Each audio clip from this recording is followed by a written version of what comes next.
Until it. Good morning. Good morning. There we are.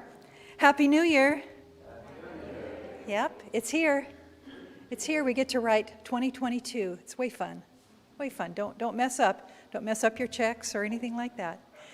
Let's see how long it takes, huh? I'm happy to have the 360 here. Let's enjoy their music and let it lift your heart. And because we're being extra cautious, you can hum. You can hum all you want. Keep your mask on. And we kind of try to avoid singing, but it's hard not to with you guys. It's hard not to just want to step in. But thank you for being here. Here we go. Okay.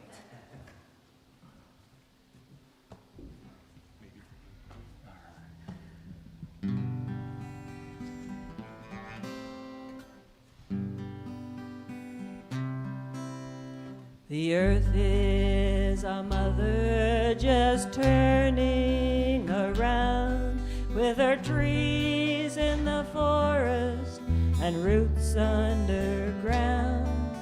Our Father above us, whose sigh is the wind, paint us a rainbow without any end. As the river runs freely, the mountain does rise. Let me touch with my fingers and see with my eyes. In the hearts of the children, a pure love still grows. Like the bright star in heaven that lights our way home, like the flower that shattered the stone.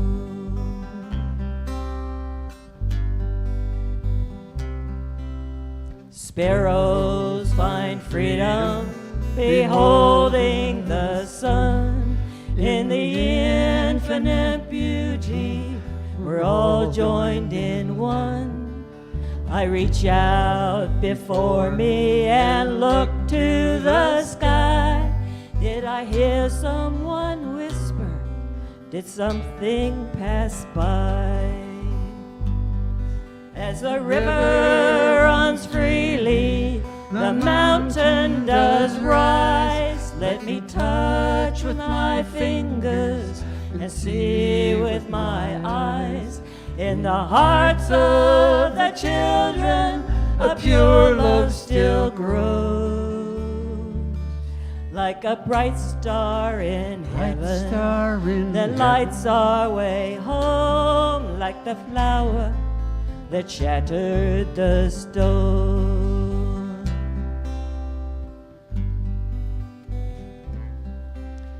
Like a bright star in heaven that lights our way home, like the flower that shattered the stone.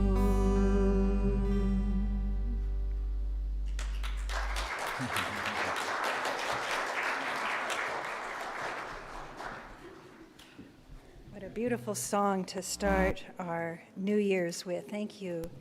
I always love when you perform. Just really appreciate all of your effort. I'm Reverend Sue in service to you today, and Mary's lighting the candle to light the way for our new minister that's somewhere out in the ethers.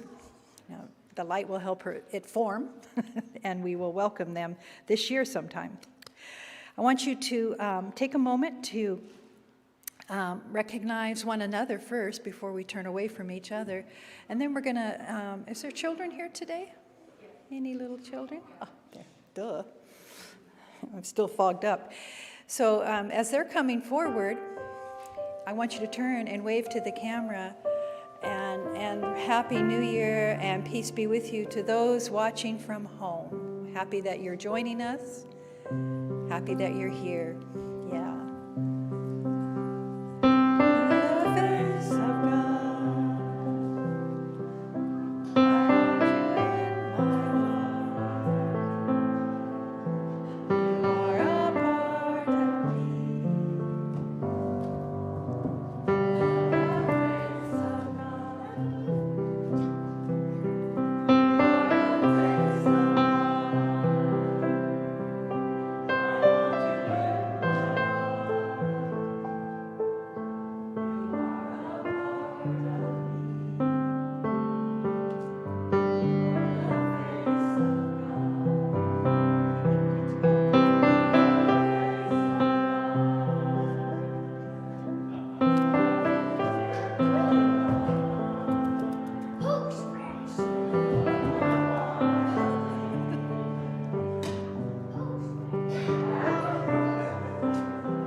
are the bodies of God, resilient.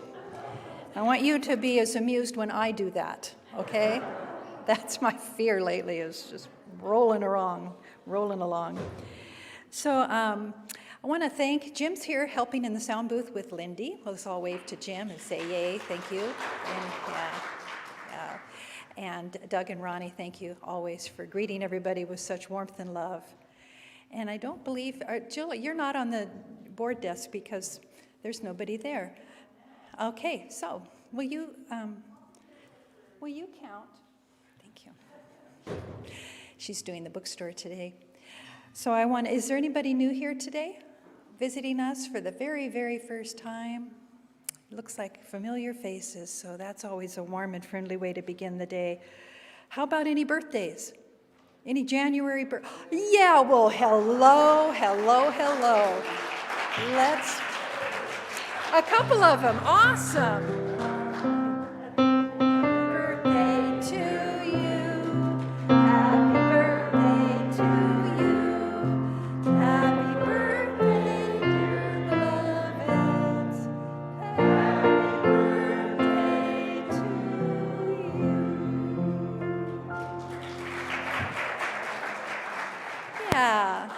Happy birthday.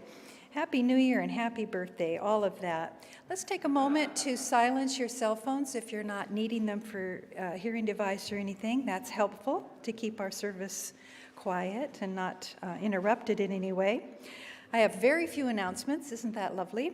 But there are several things that start this week, so we do want to highlight those for you. And Sharian Wyndham, our master art teacher, is doing the Tao of Watercolor Capturing Effects of Weather in Simple Landscapes. Starts Monday at 9:30 to noon. She has some other things coming along this month, so we'll keep you posted on that, or please check out the awareness newsletter. Shirley Wade is continuing her Conversations of the Heart, a gathering of our spiritual seniors here, on Wednesdays, 10 o'clock to 11:30, and she invites you to join her in the discussions. They're looking at some work of Brene Brown this month, starting off, so she looks forward to the conversation. Then In Search of the Canary Tree Book Club with Robin Backstrom starts tomorrow from 2 to 4, and a book, the story of 6 years that Lauren Oakes spent in Alaska studying the yellow cedar, the canary tree. So that'll be a fascinating discussion to share with one another and see what kind of insights pop up for you. Later on in this week, on Thursday, January 6th, Nitya Ram is a friend of mine that is from India who does the Maha Mantra, and it's a very sacred practice, and she's calling it the Reality Retreat Meditation. It's an organization that is overseen by her guru, but it's a beautiful opportunity for you to study the culture of the Maha Mantra and to invest your heart and time in it. It's very transforming, and it's only from 9 o'clock to 9:45 in the pavilion on Thursdays, starting this week. The Essential Earnest Holmes is a certificated class that starts with me on Thursday, January 6th, 6:30 to 8:30. I am having a Zoom option on that, so if you prefer studying from home, I'm there to serve you from there. Otherwise, I'll be here also for those that are attending in person, and that starts at 6:30. Reverend Dr. Mary starts her Power of Decision next Tuesday, January 11th from 12:30 to 3:30. And that's one of the foundational teachings, the Power of Decision. Great way to start your new year. If you've been waffling on what is my commitment this year, what am I not going to feel so bad if I break my commitment or my intention already? This will empower you just to stay strong and make the right decisions. So I think that covers all of them, and there might be a few more. You have a little handout, and that will explain more on the things that we talked about. So that means we get to move on with the service. And I see someone with something in their hand. That means Craig Boyer is back this week to do our reading. We thank you very much for your profound influence on these readings. We'll sound the bell, do a prayer, and we get to hear the message. This year, we start off living everyday wonder. That's the overall theme for 2022. So we will be adding different talks supporting that. Mary's going to be launching us into that discovery. So Craig, come on forward.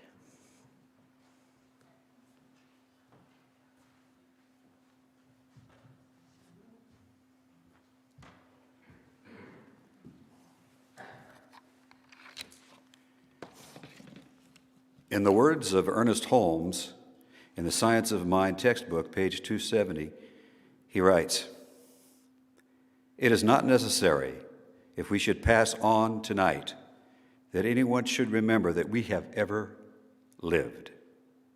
All that means anything is that while we live, we truly live. And whenever we go from here, we shall keep on living. It is quite a burden lifted from us when we realize that we do not have to move the world. It's going to move anyway. This realization does not lessen our duty or our social obligations. It clarifies them, and it enables us to joyously and freely from morbidity do that which we should do in our social state. And I would add, this allows us to truly live in everyday wonder."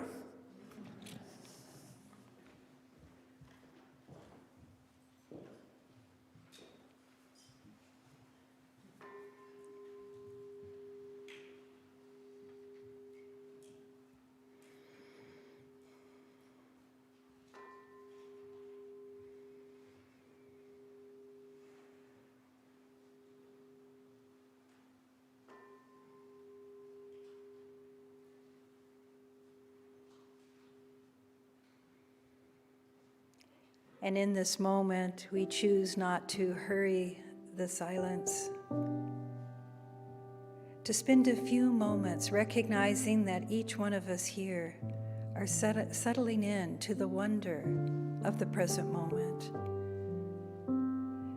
to recognize a body that breathes and feels and loves and cares. The heart of compassion opens as we enter these sacred halls, remembering community, remembering one another, and most importantly, remembering the self, the deep, true self. And so as we gather today in consciousness, we recognize that there is a power here, a power that is ever present, and that is the wonder of it all. We don't have to make it up or do anything except sit in the presence of it all and recognize it's already so. So with deep gratitude for the holidays that we just moved through with family, friends, with moments of solitude, with the New Year's and all of our intentions, we give gratitude for all the opportunities that await us this year. And we stand true to our health, our vitality, and our strong immune systems, recognizing that we've got this. There's a power greater than it all. And so that we humbly give thanks. And together we say, and so it is. Thank you, Judy. Dr. Mary, will you please come forward?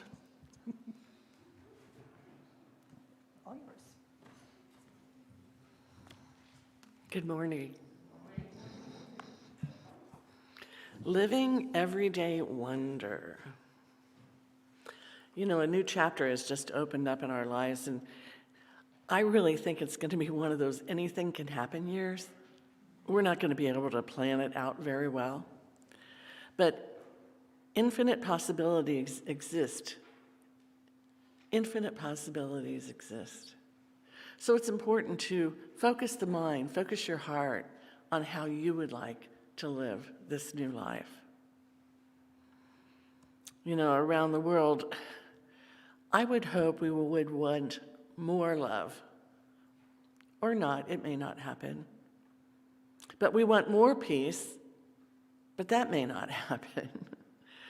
We want more freedom, and that may not happen.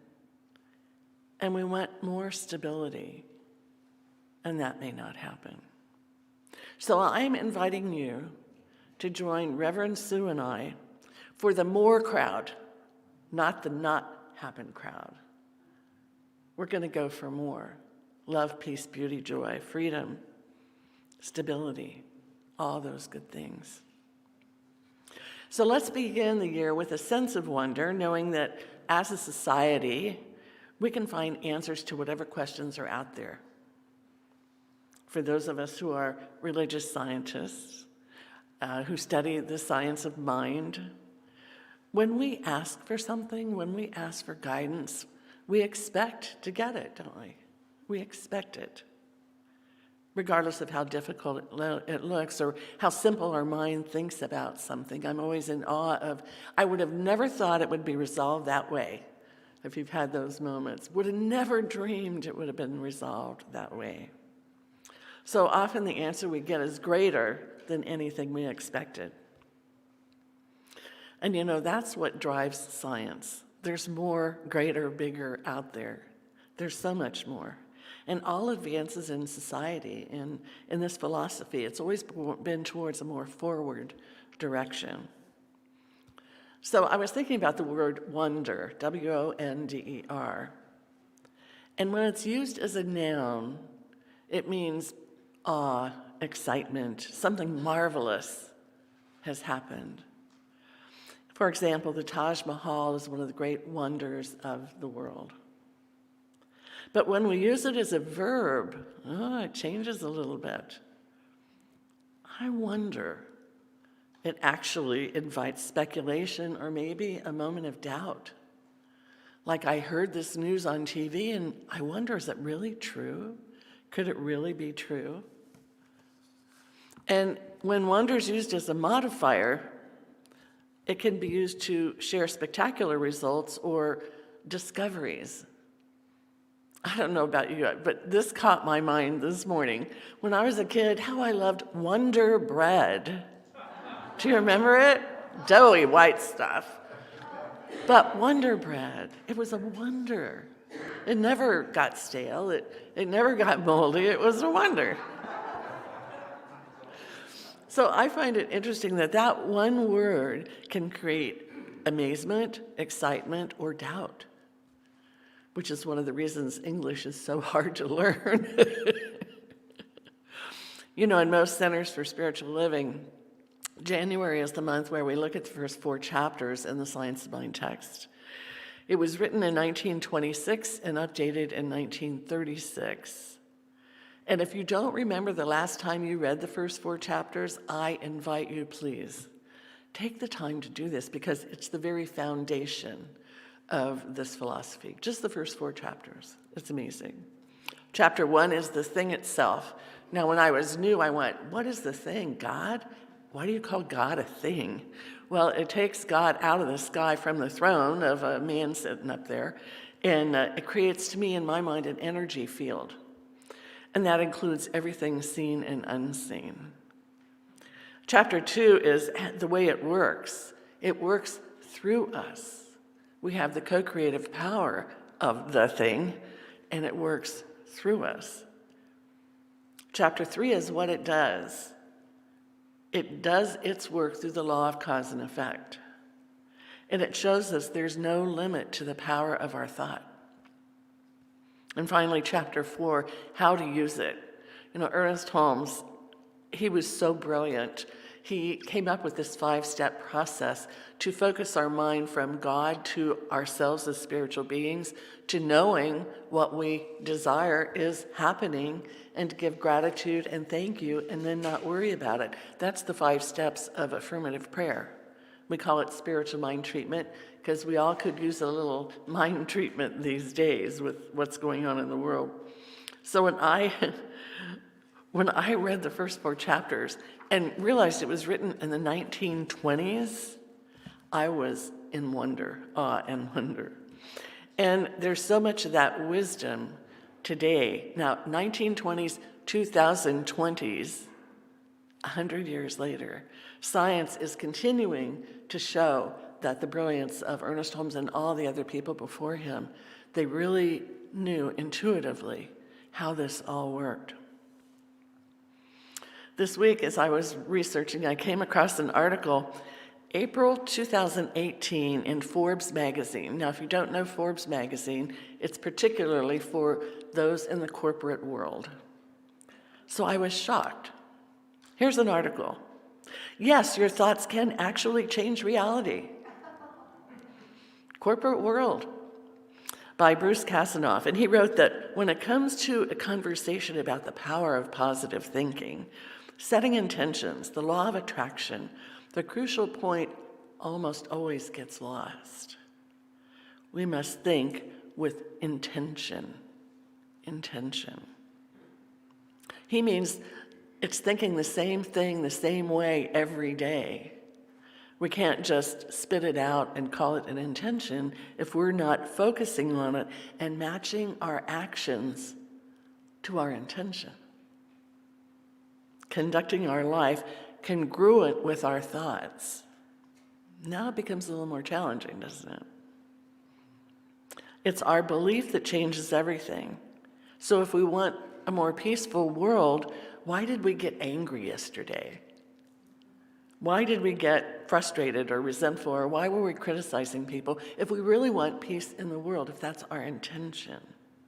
Now he's saying this to corporate executives. Can you imagine? They're sitting on their heels going, whoa. How can we counterbalance those negative thoughts, those negative words, and daily, consistently live our intention? It's worthy of a good New Year's resolution, isn't it? The true test is whether we change our actions to match our intention. And you know, when it gets powerful enough, it manifests in our life. It gets powerful enough. It's so clear, so intent, you're so on it. Here it is. So I was thinking this week, I was very excited because there's one organization in this country that I think has that kind of power, and it's NASA. They make long-term intentions, really long-term intentions, and they stick with it. For instance, in 1965, that's 20-some years ago, a scientist by the name of James Webb wrote a paper about building this super, super large, incredibly big telescope and sending it into space. And NASA became so convinced they realized this is going to be a game changer. A telescope this big. As they designed it, they realized it would be 100 times better than Hubble in its sensitivity. So they partnered with the European Space Agency and the Canadian Space Agency, and together they named this amazing telescope the Webb telescope, after the original designer who wrote a paper. And this past week, NASA had this pronouncement. The promise of Webb, now when he said that, I thought, that sounds like he's a dear friend, Webb. And so the promise of Webb is not that we know what we'll discover, it's that we don't yet understand or even fathom what we'll discover. Its optimal trajectory will put it in an orbit 1 million miles away from Earth. What they expect to see is possibly the Big Bang. I don't know. They'll see galaxies for sure, but they really don't know. And I think that is so admirable that an organization like NASA that has intentions they hold on to for 40-some years, and it went off into space this week.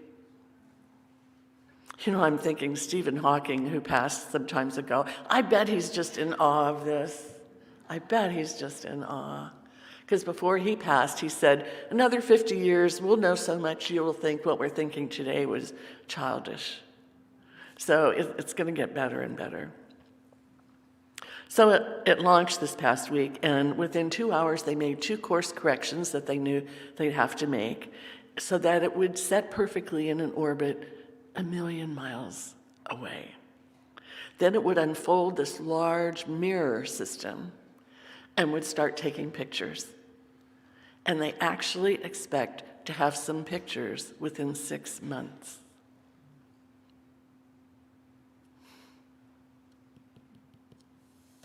We'll know so much more in about 10 years, actually, thanks to this telescope, than when we ever thought about our purpose in life.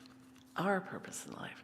I keep bringing up this book because it's very heavy, but I'll get to it in a minute. If you're wondering, why does she have that heavy book up there?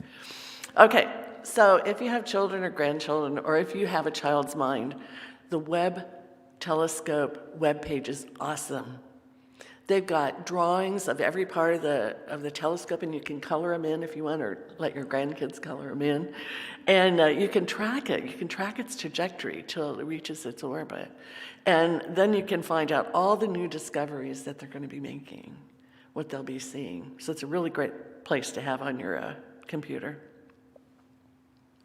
So look how far we've come from the 1920s and 30s. So many things were invented then. Washing machines, the airplane, the automobile, a radio, a refrigerator, garbage disposal, electric razor, instant camera, and a jukebox. But the interesting thing is, 100 years ago, we're still using those things. We're still using them. They just keep improving, improving, improving. But you know, I bet when somebody said, I'm going to create an electric razor, I bet somebody went, cut your throat, man. I bet there were naysayers all over the place about airplanes or a garbage disposal. Oh my gosh, what's going to happen with that? So I bet there were a lot of people that said that's really a really bad idea. But you know, society adjusts. If it works and it helps us, we adjust. Sometimes things are welcomed, and then something comes along that's called new thought. Any naysayers on that? I suspect so. There was a wonder about this thing called new thought. Well, what is it? I'm wondering about it. But it's also called religious science. Did it create amazement, excitement, or doubt? Doubt. I suspect a lot of doubt, but also a lot of excitement for people who were like Holmes, open at the top to new information. So this book is called Spirits in Rebellion, The Rise and Development of New Thought. Look how many pages there are there.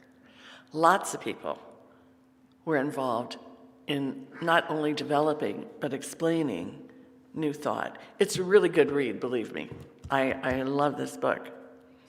It describes the influence of all these people over time, and the lineage actually goes back to Plato and these ancient philosophers. But the later ones were able to put together the healing properties of this philosophy, the healing properties for physical healing, mental healing that we still teach. And it was in the mid-1800s, 150 years ago, that it really started to define a religious faith around the focus of healing disease. Phineas Parkhurst Quimby, another one of the early leaders. In fact, he is considered the father of New Thought.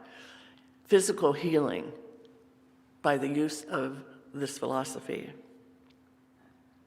Well, you probably know, but I'm going to explain it again, that in the mid-1800s, there were many alumni of Harvard University, brilliant alumni, obviously. And they got together and started to consider how society really regarded this thing called God, and nature, and spirituality. And they debated these ideas and really went outside the box in their thinking. And they brainstormed other possibilities from the traditional religion at the time. The group included Ralph Waldo Emerson, Henry David Thoreau, Louisa May Alcott and her father, and many other brilliant people. And as a group, they were so out of the box, they were given a name called the Transcendentalists. And that attracted more writers and philosophers and people who also were starting to think outside the box of religion. They were bound together by a system of thought based in the belief of the unity of all creation. Who, any naysayers then? the innate goodness of humanity. I'm sure a few naysayers on that. And the supremacy of our insight over our experience. They were revealing the deepest truths of the universe. You know, when Emerson published his essay on nature, if you ever read that, if you took an Emerson class, it was 1836. And later, 1836, about 20 or 30 years later, that essay was considered the transcendentalist philosophy and their 5 core beliefs. So the 5 things that he talks about in nature are this. Number 1, everything is a reflection of God. Number 2, the physical world is the doorway to the spiritual world. Number 3, people can use intuition to see God in nature and their souls. Number 4, a person is their own best authority. And number 5, feeling and intuition are superior to reason and the intellect. Now, we all believe that now, but 150 years ago, that was pretty amazing, coming out of the box with that. And that number 4, a person is their own best authority, you know, that really went against the grain of thought at that time. And I imagine there were a lot of heated debates with traditional religion. But 5 years later, in 1841, Emerson explained why a person is their best own authority in his essay on self-reliance. It's one of his most brilliant essays of all times. He wrote, "To believe your own thought, to believe what is true for you, is genius.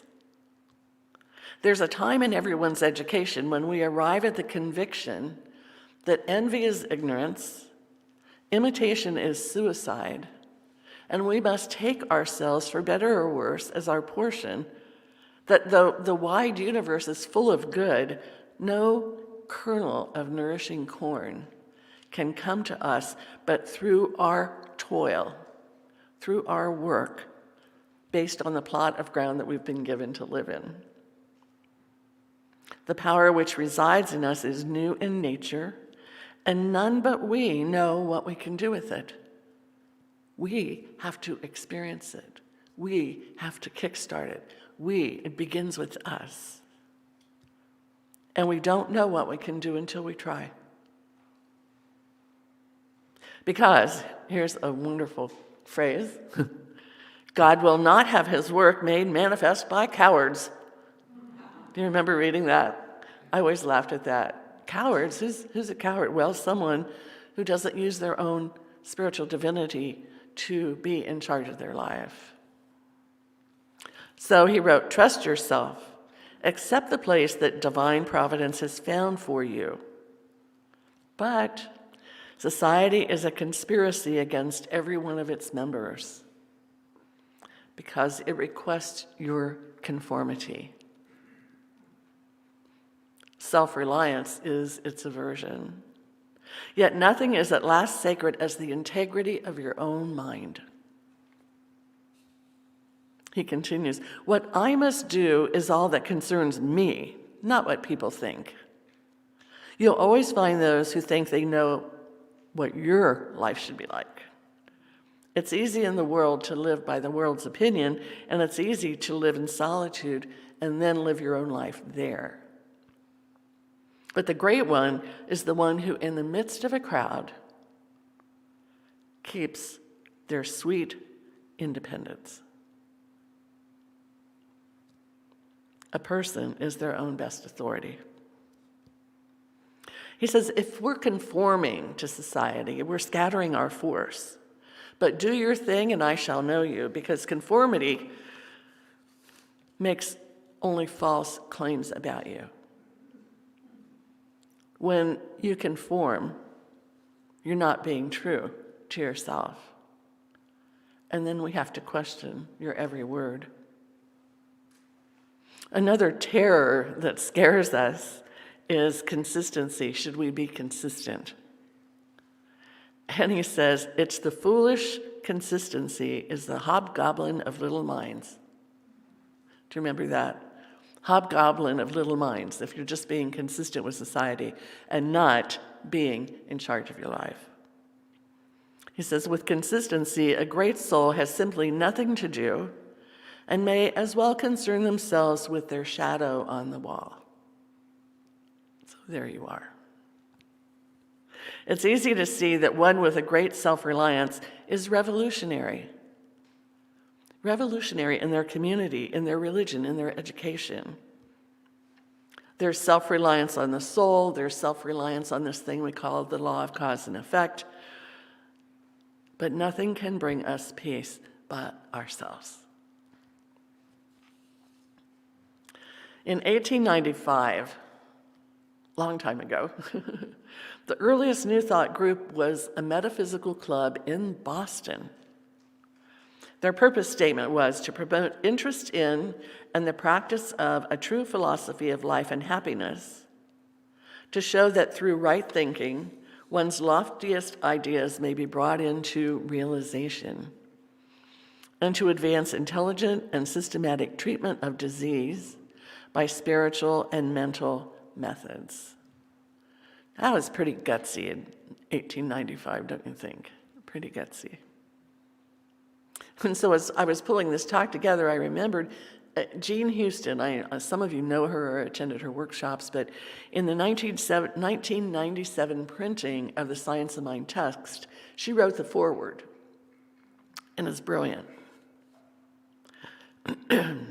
She said, if I were to state the essence of the teaching of the Science of Mind, it would be that the highest God and the innermost God is one God. And at the core of every person is the original creative genius of the universe.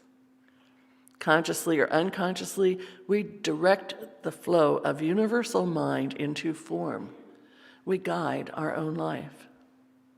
This grants us tremendous power, and with it, innate responsibility to make or break our world through the extraordinary working power of our minds. Thus, our practical emphasis on the power is on trained thought. So much of our ordinary thinking lapses into habitual patterns with little variation. But this philosophy, the science of mind, takes very seriously the dictum of being recreated through the renewing of our minds and our bodies and our souls.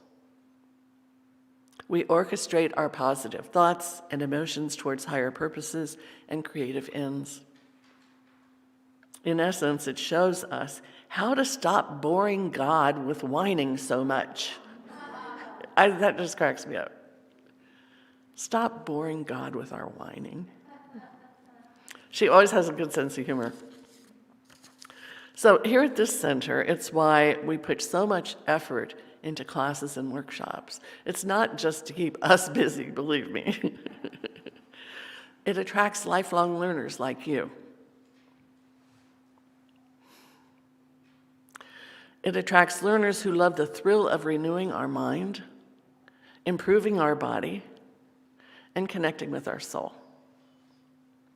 It's an opportunity for you to improve your training in how to orchestrate your life, your thoughts towards a higher purpose, and to creativity.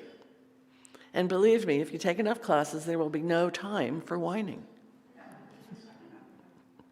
So join me with this prayer. In this moment, once again, I recognize there is only one thing going on in this universe, and that is the creative energy of infinite intelligence. It's infinite intelligence in the macro world, and the micro world is that co-creative energy in each one of us. And through prayer, we tap into the infinite knowledge and the power of the one that then expresses as our life. So as this new year opens, I accept for myself and everyone who's listening the purity of our intention to be every day grateful And let that gratitude, that warm sense of love, bring a smile to our face, and that's the best way to start our day. Let gratitude be the underpinning of everything we do, think, and say. And we repeat this simple exercise during the day when mind kind of gets off track with the news or other things like that. Support our level of happiness, our harmony and peace of mind with gratitude. That is what makes us able to contribute so positively to the world. I'm so grateful for the simple gift of love that I and you and all of us will daily release into the universe and reap its benefits. And so it is. Thank you.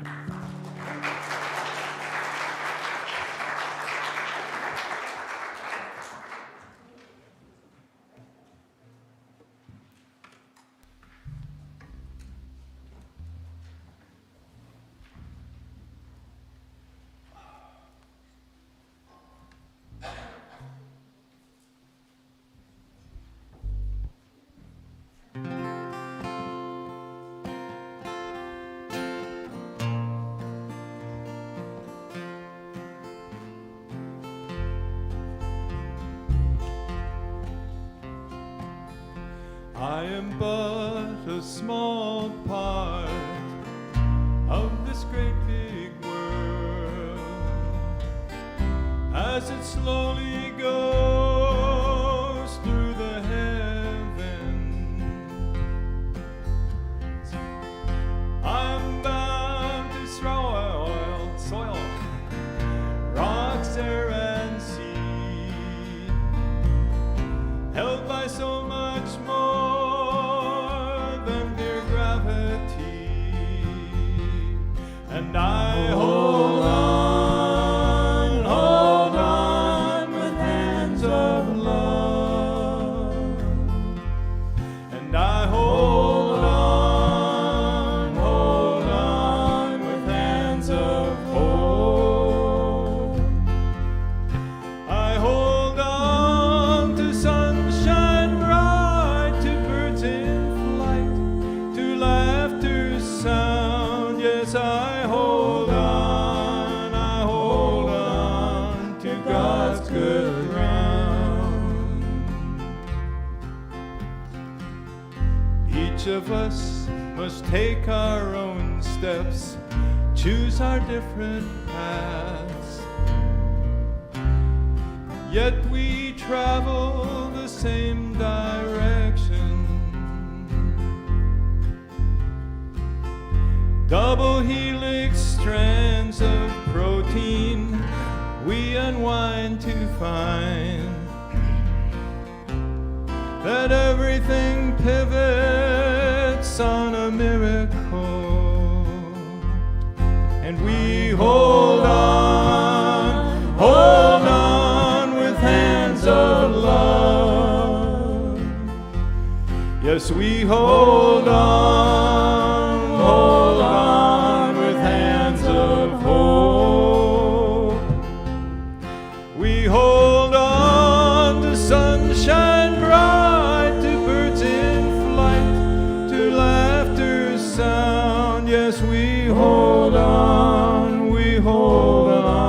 to God's good ground. I will play my small part on this great big world and embrace the molecules of the heavens, to be bound to soil, rocks, air, and sea, held by so much more than mere gravity. I hold on with hands of love. I hold on with hands of hope.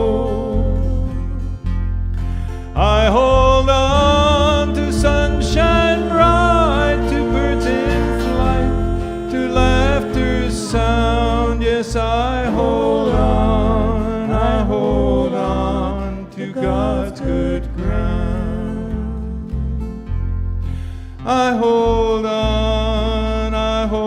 on to God's good ground. Thank you.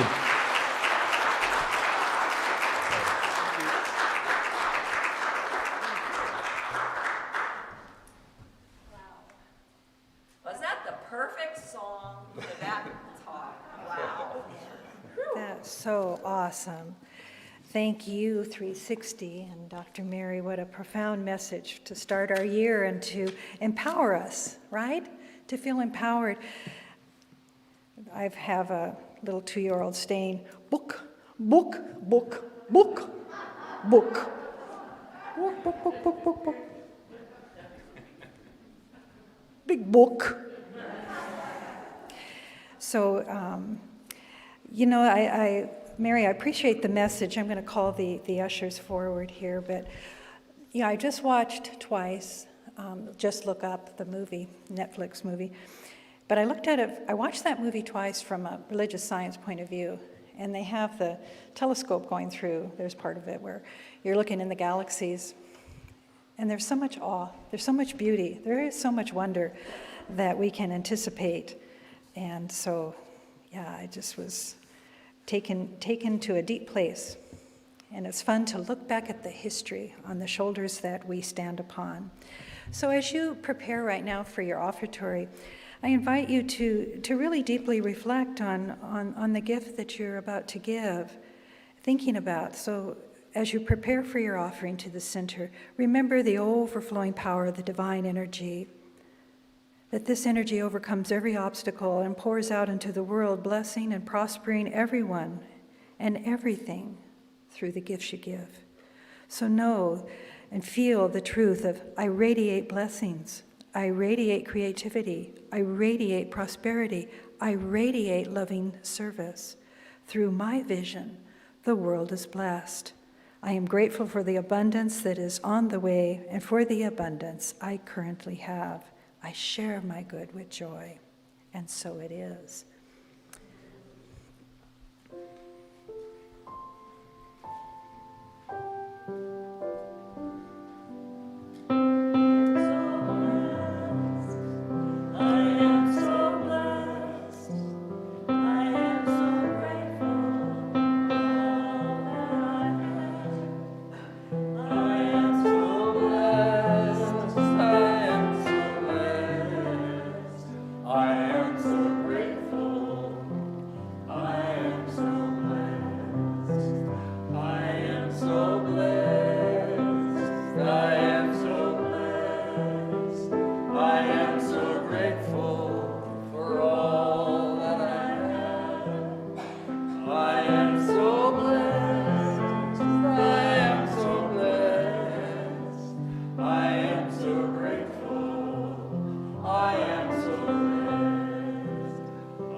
Beautiful. Share this affirmation, a call and respond. This day I recognize God and only God as my substance. This day I recognize God and only God as my substance, my supply and my support. And in that knowing now, as we center into hearing the sound of our own voice, blessing the gifts that you give, knowing that as you let go and let God, that the gift you have given continues to evolve into even a greater good. And this center is deeply grateful for the ways and the means in which we prosper here, the way that we can thrive, the way that we are supported by this divine energy. And we move forward in 2022 empowered to do a greater good